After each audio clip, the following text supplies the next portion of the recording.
Good evening, comrades. This is part 2 of the Blood Avenger.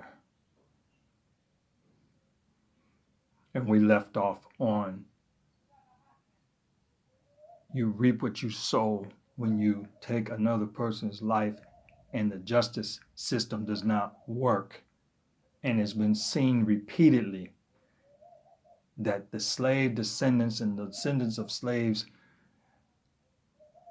do not feel that the system is serving them over the course of centuries, over the course of decades, over the course of years, over the course of months, over the course of weeks, that justice is not fully served because there seems to be a spirit in the air that retribution does not exist for certain people who are outcasts or certain people who are considered beneath the eyes of the beholder, who is the slayer or who is the murderer of a person who was due justice, whether they were doing wrong or right.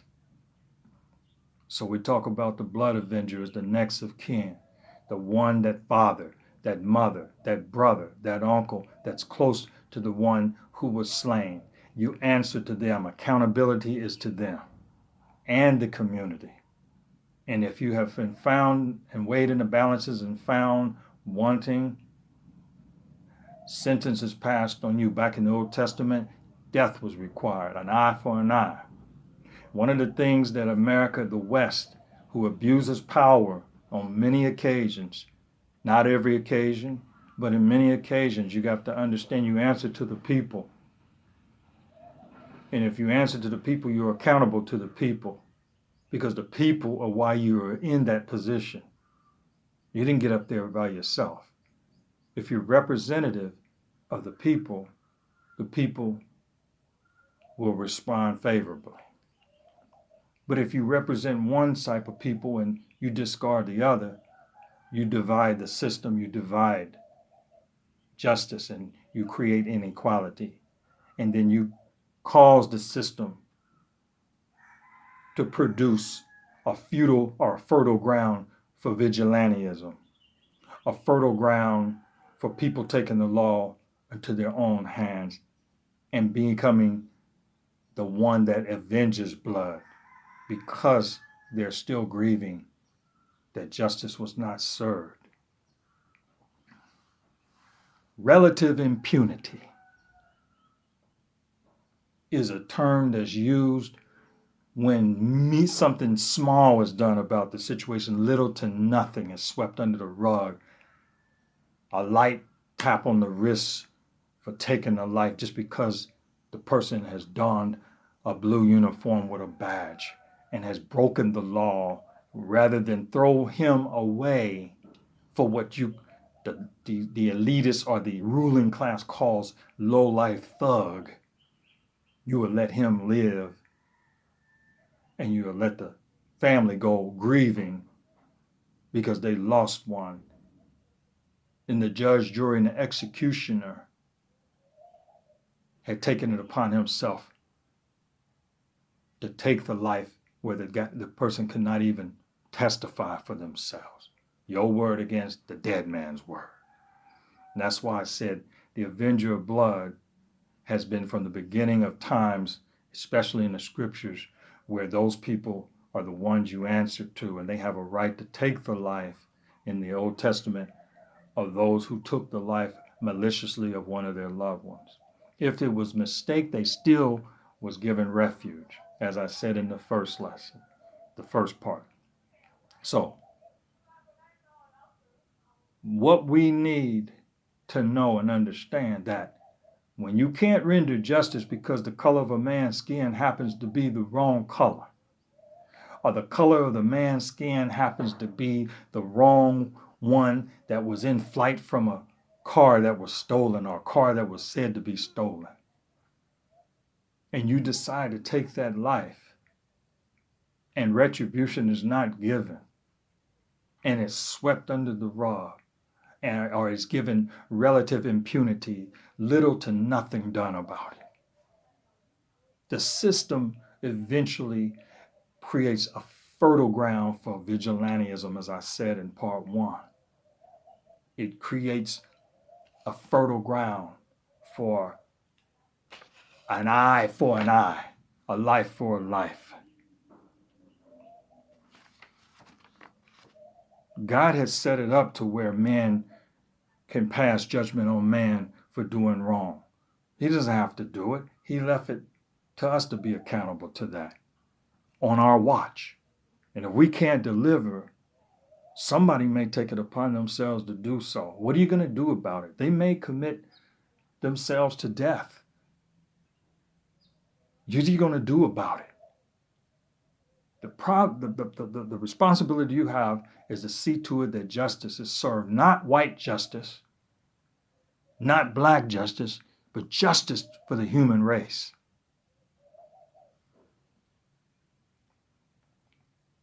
A system that seeks to serve God rather than respect of any man's person, preferential treatment, is a system that seeks impartial justice. It's already prescribed that the Avenger of Blood will want an answer to account for their lost loved one. But if you ignore that, whatever happens, happens. You pay the price for that. The system defaults, again, as I say, to an eye for an eye, a life for a life. What you reap, what you sow, you shall surely reap. And what you reap, you have surely sown.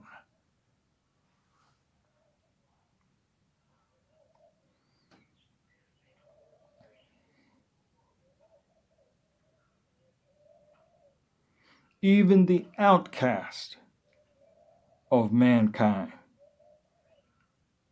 is worthy of justice.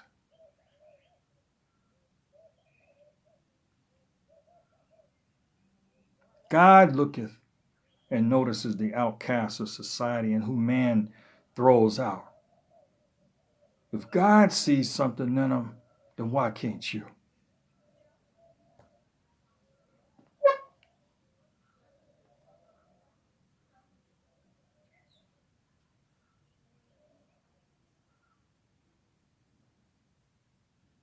Who is a devil but he that says a particular man has no rights by his actions? Who is a devil but he that says that somebody is insignificant because they're a member of the wrong group?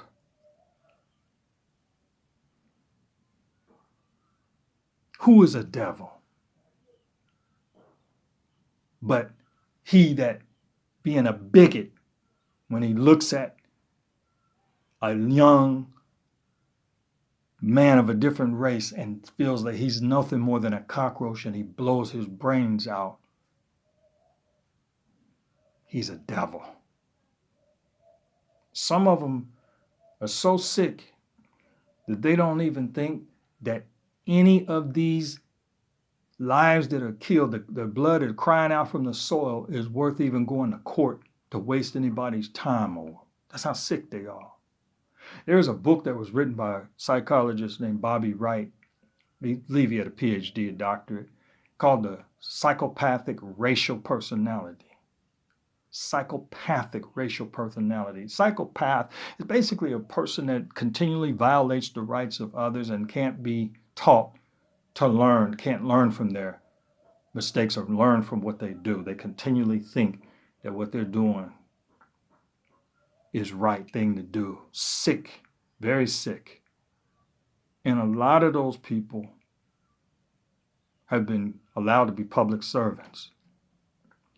We have brothers inside the black African struggle that are killing other brothers just out of pure hatred, pure self-hatred.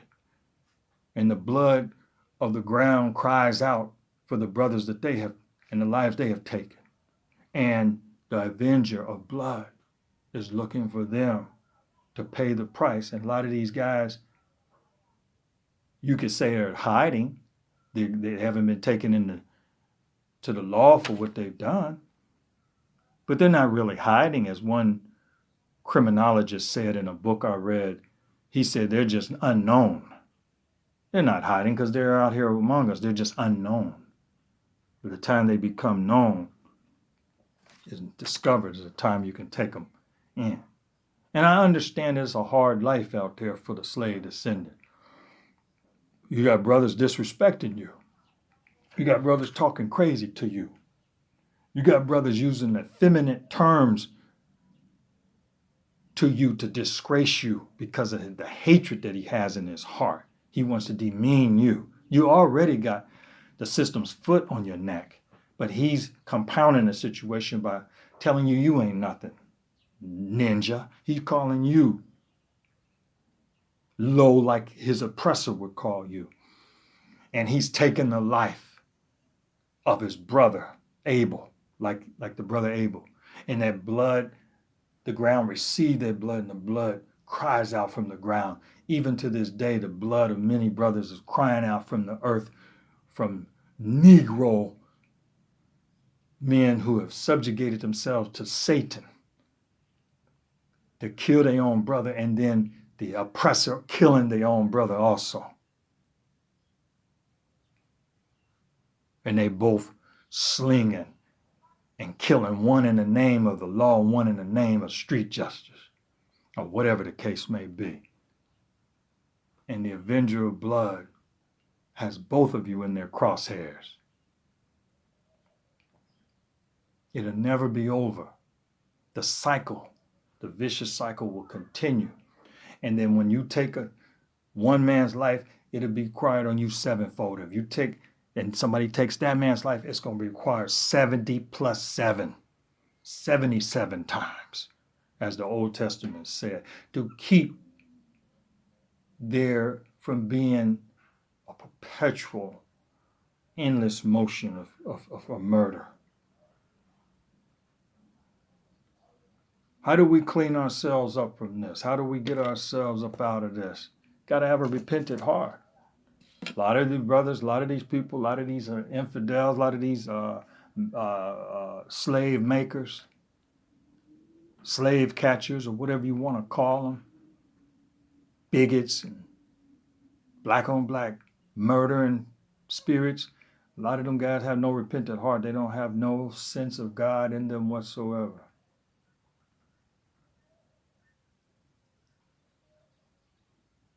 And their heart will not turn toward God unless the mercy of God causes something to happen in their life where they cry out for forgiveness. But it is a hard life. It's a very hard life because the offenses that come from different people are so many. Turn the cheek. Turn the other cheek is just the sake of keeping peace for the sake of keeping peace. And I understand that philosophy is divine. I understand that it's a better philosophy practice amongst people who are trying to make it, trying to make their life count, trying to make it in this life, make it in another life to come. But for those who do not thrive like that, turning the other cheek, it's just like casting your pearls before swine and giving that which is holy to the dogs. They trample it under by foot. They see no value in you. And you cannot have mixture and association with those kind of people. You have to separate yourself. You turn the other cheek, they can take your head off. You need to get away from them kind of people because you got to preserve your own life. So you don't want to approach those scriptures foolishly. There's a season. There's a time and a season for everything. Time to die, time to live, time to kill, time to fight, time to keep peace. Because we're in a natural life. Okay, so the Avenger of Blood.